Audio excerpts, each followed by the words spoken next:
Jake Matthews restructured his contract. How does that impact his future in Atlanta? And we'll be joined by our special guest, Ben Grant of xsandArgos.com, covers the Toronto Argonauts, and he's going to join us and give us the skinny on the newest Falcon in cornerback Jamal Peters and if he can be the next D. Alford. You are Locked On Falcons, your daily Atlanta Falcons podcast. Part of the Locked On Podcast Network, your team every day.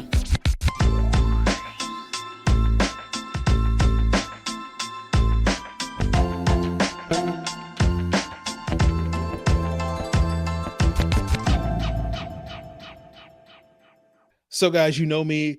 I'm Aaron Freeman, a.k.a. Mr. Drew, a.k.a. Sirius Black, and a.k.a. the most humble host of this illustrious Locked On Falcons podcast, your daily Atlanta Falcons podcast, part of the Locked On Sports Atlanta podcast family, your team every day. And today's episode is brought to you by BetOnline. BetOnline has you covered this season with more props, odds, and lines than ever before. BetOnline is where the game starts.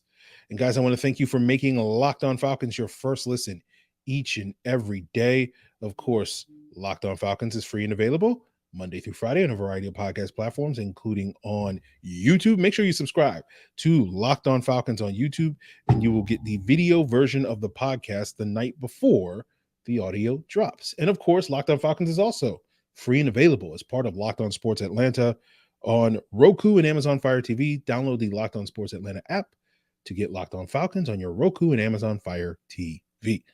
So, guys, today we will be joined later by Ben Grant of xsandArgos.com, 3 Down Nation. He covers the Toronto Argonauts of the CFL. The Falcons earlier this week signed a whole bunch of guys to their future contracts. Basically, about a bunch of practice squad guys are being brought back, as is the norm in the NFL. And they also added Jamal Peters, a cornerback formerly of Mississippi State, now playing the last couple of years with Toronto. And, you know, similar to how the Falcons brought in D. Alford last year from the Canadian Football League, Braden Linnaeus from the Canadian Football League. And we'll talk with Ben to sort of get his lowdown, who's been watching, you know, every snap that Jamal Peters has played the last couple of years to sort of see what he can bring to the table. But that will be sort of later in the episode. We'll start things off talking a little bit about Jake Matthews' contract restructure. And the initial reports were that the Falcons saved about $4.2 million in cap space. And I was sort of crunching the numbers, and I was like, that's not right? And the math I was coming up with, they saved like $5.6 million in cap space in 2023. And that math is correct. The Falcons were able to move $7 million of Jake Matthews' $10.5 million roster bonus that is due to him in March on the 5th day of the league year up until the 2022 season. And now that $7 million is prorated over the life of his contract, which including 2022 is 5 years, all the way through the 2026 season. So that's $1.4 million being averaged across those 5 seasons. And so essentially the way it works is you're taking $7 million from his cap hit in 2023 and adding $1.4 million back with that proration. So that's the $5.6 million savings. But the 4.2 comes from because you're also adding 1.4 to the 2022 cap. And so you're saving 5.6 this year, you're adding 1.4, the net is 4.2 in savings. And so once Over the Cap updated their salary cap page, I was like, okay, yeah, that's what I thought was happening. But you know, now Jake Matthews' cap hit goes from like 33 something to like $28.36 million in 2023. Falcons make sure you can round up to $28.4 million. And, you know, he still has $3.5 million roster bonus, I think, due on that 5th day of the league year, somewhere around March 20th or so. And before, the clause on that roster bonus was that once it gets paid, it guarantees Jake Matthews' $15.5 million base salary for 2024. So it basically locks him in. I'm assuming that hasn't changed. So it will lock in Jake Matthews for another year beyond 2023, which is 2024. And so that's why when we talked previously about Jake Matthews getting a 3-year extension last year, it really was a 1-year extension because he was already signed through the 23 season. And now this extension, basically with this new roster bonus coming later this offseason, is going to lock him in through the 24 season, where his cap hit will be about $19.4 million. Now, what's going to be interesting after that 24 season, he will turn 33 years old, right? And so right now he's signed through his 32-year-old season. And, we're hoping that Jake Matthews could have a little bit of that sort of famed Matthews family longevity and maybe play beyond that. But I do think the Falcons will have to start planning accordingly for life after Jake Matthews in the event that that doesn't happen, because that's not very common in the NFL. Like when you look at the high level left tackles that were able to play and stay healthy beyond the age of 33 and play 34, 35, you're looking at Trent Williams, Andrew Whitworth, Dwayne Brown, Joe Staley, Jason Peters, and Donald Penn. And five of those guys, Williams, Whitworth, Brown, Staley, Peters, are arguably Hall of Fame caliber players. Whether they actually get in, we'll sort of have to see. And so I think all of those guys in their primes were better than Jake Matthews. I think Jake is probably more comparable to Donald Penn, who was a very good left tackle, but wasn't necessarily among the elite guys during the primes of his career. So basically, part of me wonders: is it the truly elite guys can last till they're like 35 or so? Is that why those guys have that longevity, over the last decade? Or, what is exactly the factor? So basically, there aren't too many Jake Matthews level left tackles, good guys, top 10 left tackles, top 12 left tackles that stay beyond that. And part of me wonders if that's the case. Now, I also know there's a vocal contingent of Falcon fans that are very anti Jake Matthews, that are wishing that the Falcons will move on from Jake sooner versus later. I don't quite get that, but I think with Jake, Mike Ken is clearly the best offensive tackle in Falcons history. I think Jake now has a body of work that he can make a case for being number 2 behind him. That he has a body of work that is comparable, if not partial, slightly better than Bob Whitfield, and potentially with another 2 years under his belt, I think probably by the time we get to that, will probably be better than Bob Whitfield's body of work. Now, again, I think the Falcons do have to start planning now in the event that Jake Matthews doesn't, play till he's 34, 35, 36 for life after Jake. And we know, Caleb McGarry is a perfect example, that it takes a couple of years for these offensive linemen to find their footing in the NFL. And so if you want that guy to be ready to go 3 years from now or 4 years from now, where you're potentially moving on from Jake Matthews, it makes absolute sense to draft that guy and start developing him today, as opposed. And once upon a time, Matt Gano was kind of the guy that I was sort of pining for, being the guy that could be the Jake Matthews insurance policy down the road, but obviously injuries sidetracked him. But I do think, regardless of what happens with Caleb McGarry this offseason, that the Falcons definitely have to draft an offensive tackle in this year's draft for those reasons. That, if they lose Caleb McGarry and they need a starting right tackle, then that means the priority is still up there. But I still think the Falcons should be looking to use a potential top 100 pick, a day 2 selection on an offensive tackle. And a player that I have my eye on that is going to be down at the Shrine Bowl, where the Falcons are going to be coaching in a couple of weeks, comes from Baylor, is Connor Galvin. And to me, he's a perfect fit in this outside zone scheme. I think PFF had him as the 3rd highest graded draft eligible offensive tackle this past season, behind Blake Freeland from BYU, is going to be at the Senior Bowl, and Peter Skoronski from Northwestern, who a lot of people think is the best tackle in this draft class. I don't really agree with that, but we'll get to that later if we need to. And I'm currently projecting Galvin as like a 3rd round pick. He could be kind of like this year's version of Abe Lucas, who was a 3rd round pick, I believe, of the Seahawks after a solid Senior Bowl, and wound up starting, the whole season for them and having a pretty solid rookie season for them at right tackle.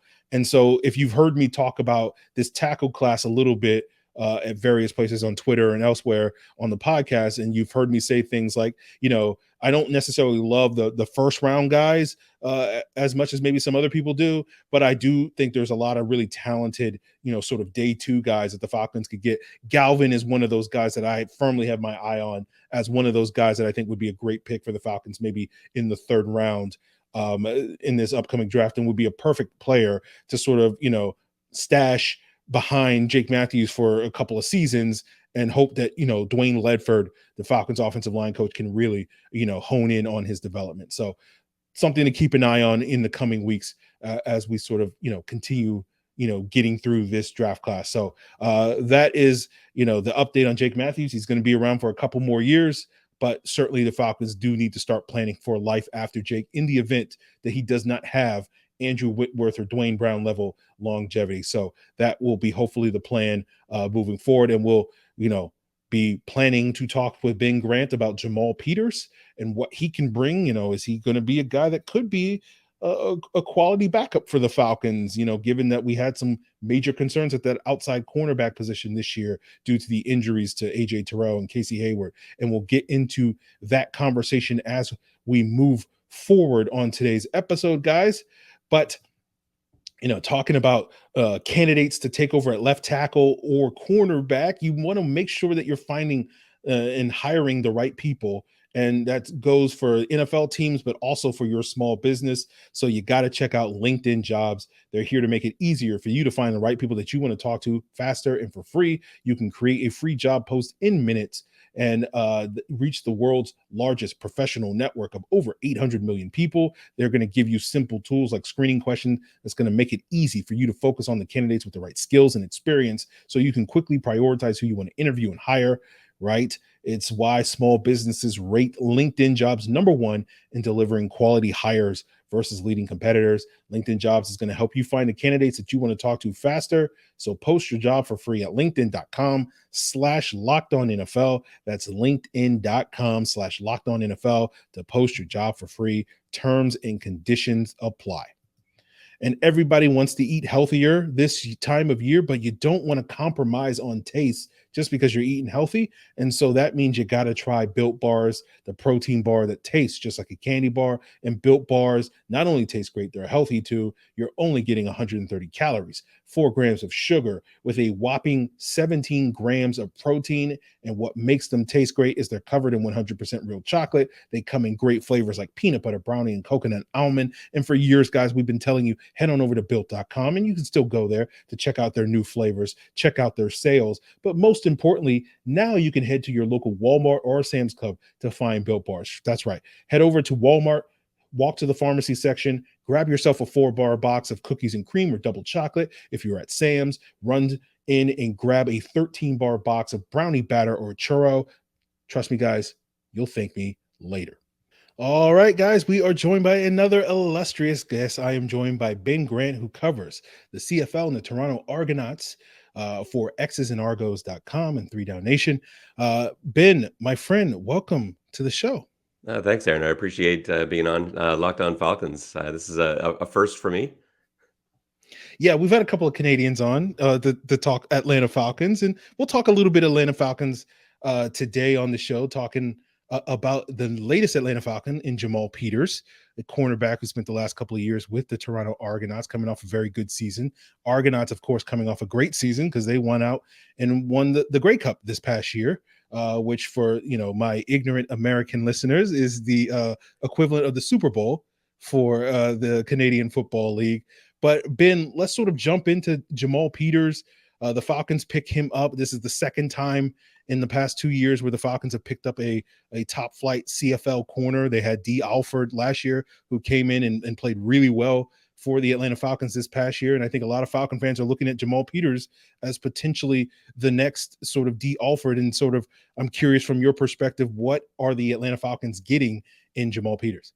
Yeah, I think there is good reason to be excited. And the D. Alford story is a good one because I think, prior to that, a lot of people were looking at CFL corners. Like Winston Rose was a guy that was a really big name in CFL circles, led the league in interceptions in 2019. He ended up with the Bengals in 2020 and really couldn't get off the practice squad. I think he was active for 2 games and it just never really worked out. But when you look at his play, you can sort of see the reason why. His picks came from gambling, from jumping routes, and that's just not going to fly in the NFL if you're taking chances like that. And I think Jamal Peters is a much safer bet, a much more consistent player. He probably got everyone's attention because he did lead the league in interceptions, but that's really not what his game is about. He ended up with 6 picks, but 5 of those came in a 2-game span. Really, it was his fantastic zone play. He's a really, really gifted zone corner. And I think depending on what the Falcons do, I didn't watch a ton of all 22 Falcons this year, but I did see them, pretty multiple defense. And I think if you're going to play a little bit of everything, then Jamal Peters is a really nice fit for that team. But if you're going to ask him to go out there and and play man all day long, that's just not his game. So, as underneath corner, playing the flats, there's really nobody better. What I love about his game is he's got great size, first of all, great reach, super long arms, even for his height, and he does such a good job of bailing out just enough that quarterbacks will take their chance on throwing it into the flats, and his recognition is immediate. He'll come in and give guys a pop. He's really physical, playing the run, playing those short routes into the flats, and he's dangerous to try and throw over top. He'll trail so beautifully and use that length and that little burst that he's got to get in the way and knock those balls down, or in some cases make a pick. So, as long as the Falcons, I don't know what they're going to look like next year schematically from a defensive standpoint, but yeah, he's got a lot to bring for sure. Those are the things I guess I'm most excited about in his play is his zone coverage. Yeah, I think that's going to be a good fit for the Falcons. Obviously, they just are looking for replacing their defensive coordinator with Dean Pease retiring. And so there may be some potential changes, but from at least what we've heard from head coach Arthur Smith, it does sound like the Falcons don't necessarily want the new defensive coordinator to come in here and make some wholesale changes to what their scheme is going to look like. And so based off of that, I would assume we'll still see a lot of zone coverages, which is what the Falcons like to utilize under Dean Pease, a high usage of cover 2 and cover 3. And what's interesting about Jamal Peters, for those people that don't know, he was an undrafted free agent out of Mississippi State a couple of years ago. And I remember he was kind of on my radar as a Falcon fan because the old regime really liked those big, long corners, but he didn't test particularly well. And the old regime was very high on like athleticism and speed and all those various things. And then I think he dealt with an injury as well in his first like rookie mini camp with the Indianapolis Colts. And that kind of led to him losing his one opportunity at that point in time to make it in the NFL. And then of course, going up to Canada and sort of honing his skill. Can you add any more context to his background in that sense?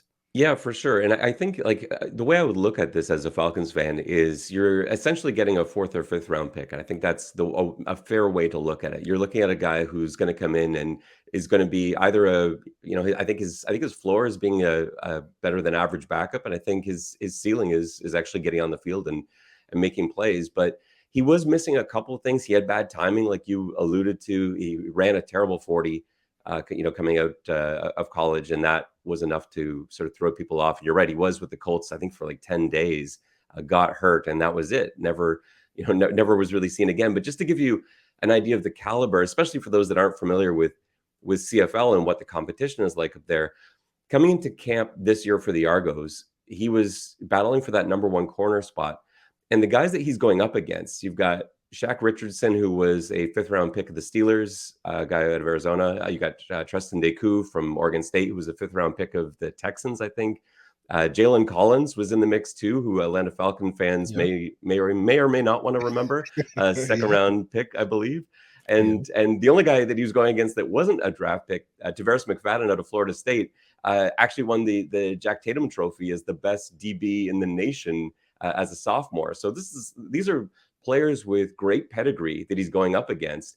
And the Argos brass felt good enough to actually trade away 2 of those guys in order to let Peters take over that number 1 corner spot. And it was the right decision. He was fantastic all season long. So it's not just like, he's playing up here with a bunch of guys you've never heard of. He's playing up against mid-round draft picks and beating them out. And so I think that speaks very much to his ability.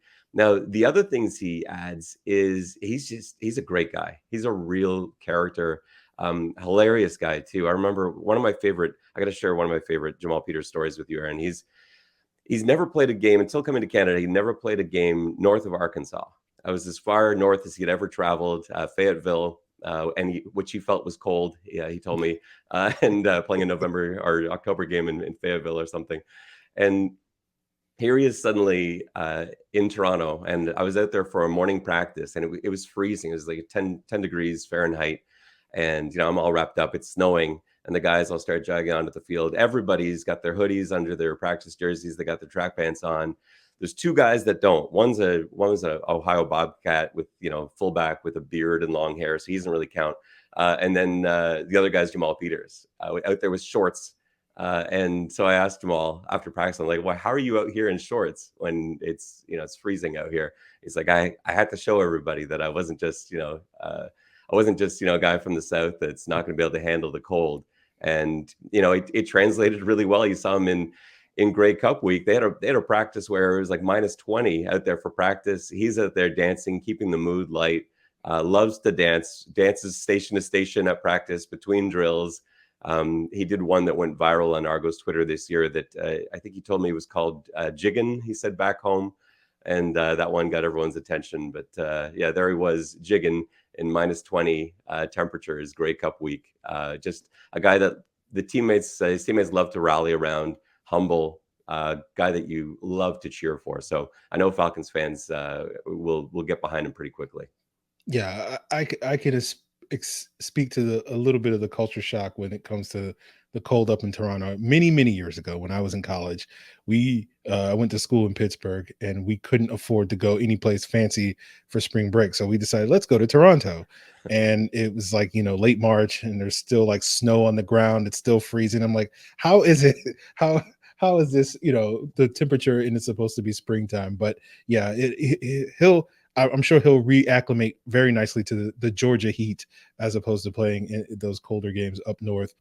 So, guys, we're talking about the Toronto to NFL pipeline, but we'll wrap up today talking a little bit more about the NFL to Toronto pipeline and if Jamal Peters' time in Canada is going to help or hurt his ability to transition back to playing in the States. And we'll get into that as we continue today's episode. But I also want to thank you guys for making Locked On Falcons your first listen each and every day. And for your second listen, make sure you subscribe to Locked On NFL, where you're getting the daily conversations on the biggest stories in the NFL. Subscribe to Locked On NFL, available on YouTube or wherever you get your podcasts, and especially subscribe today so that on Friday you can get those NFL key predictions.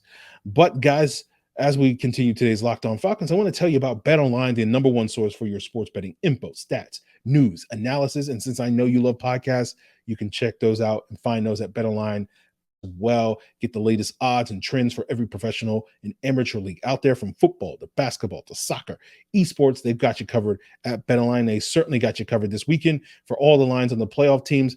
For me, I'm looking at these games and, I'm looking at the lines and I'm thinking, I think I'm going to go chalk this weekend, guys. I don't love these lines. I especially love the lines on Sunday, right? Where my favorite thing is to bet against guys that are making their first playoff start, right? And so that Sunday, you have one team that has an experienced veteran like Kirk Cousins or whatever going up against an inexperienced player. And so I have feelings betting those games. But then, Saturday, it's just all guys, Brock Purdy, Geno Smith, Trevor Lawrence, Justin Herbert. None of these guys have played in the playoffs. So, I don't feel great about those bets, but I feel like I kind of got to go chalk. So I'm going to head on over to BetOnline. I'm going to use my mobile device to learn more. You guys should too. BetOnline, where the game starts. I'm curious. I haven't paid as much attention. I try to at least keep my ear to the ground a little bit when it comes to the CFL and stuff. But, the last couple of years with COVID and all that stuff, I haven't really been paying as much attention as I used to.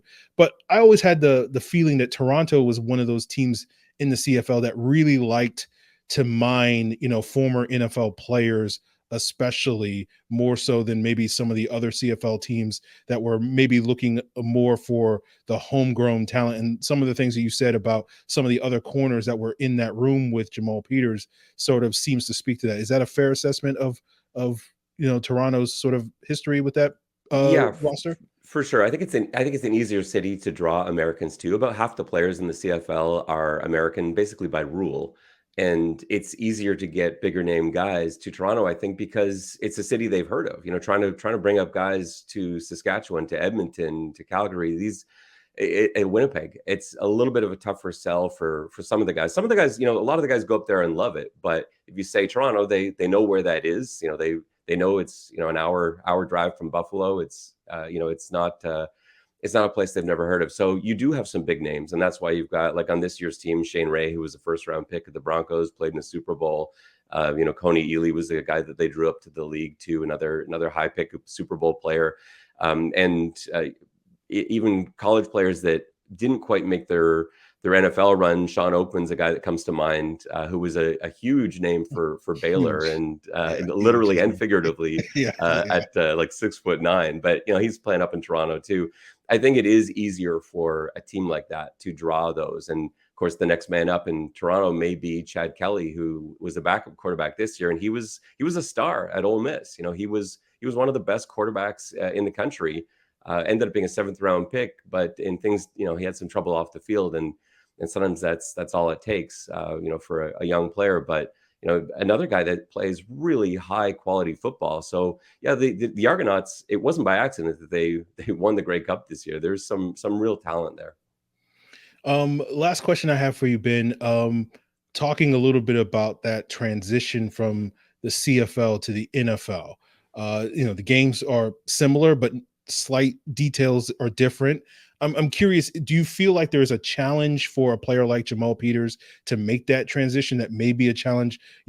Obviously he played college football, so it's not as if like he doesn't know it, but just his success playing the Canadian game and going back to the American game. Is there a challenge for them, as well as is there something that maybe guys playing in Canada might get a slight edge on trying to transition back to the NFL?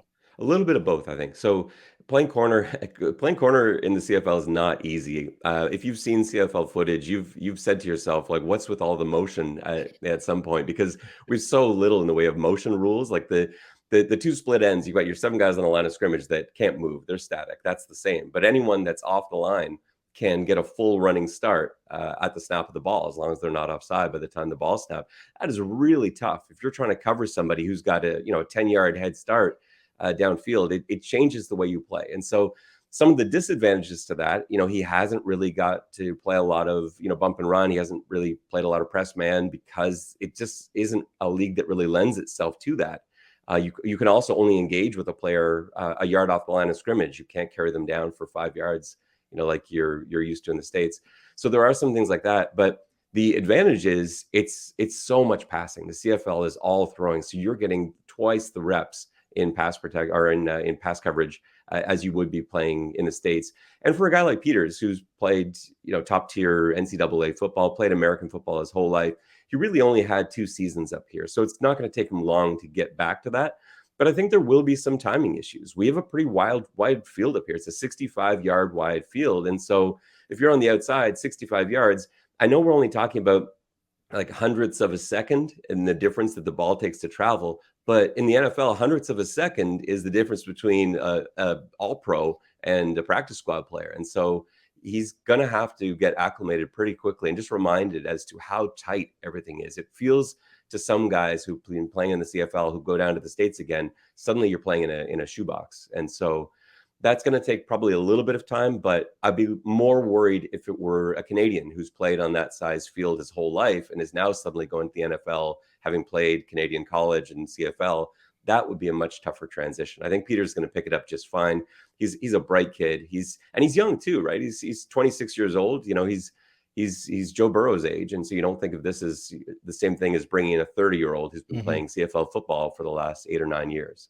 Yeah, definitely. So I'm looking forward to seeing what he can do, this spring and this summer when he gets to hit the field here in Atlanta. And, I think because we've seen it happen before with D. Alford last year, I think there's a lot more optimism for Jamal Peters. And I certainly think, given that he's bringing a lot more size to that cornerback room that the Falcons don't really necessarily have, can allow him to stand out to be, potentially that guy that can handle some of the bigger receivers that he'll inevitably be seeing in the NFL. But Ben, I want to thank you for joining us today and providing your insights into Jamal Peters. And for those of the people out there that want to get a little bit more in depth into the Toronto Argonauts and the CFL, where can they find your stuff? Yeah, you can find my stuff at xsandargos.com or 3downnation.com, or you can follow me on Twitter at Ben_Grant. And if you're ever wondering about, where's that player that I wonder what happened to this college player? We got Georgia State guys all over the league. What happened to so-and-so? They're probably in the CFL. Go check a team page, look down their roster. You'd be surprised at who you find playing up here. Absolutely. Ben, again, I want to thank you for providing your insight. Certainly, you can provide a lot more context to what Jamal Peters than I can, just going and looking at a highlight clip on YouTube or something like that. So I really appreciate you providing this insight, not only into Jamal Peters, but some of the challenges and strengths of making that transition from the Canadian game to the American game. Thanks so much, Aaron. Anytime.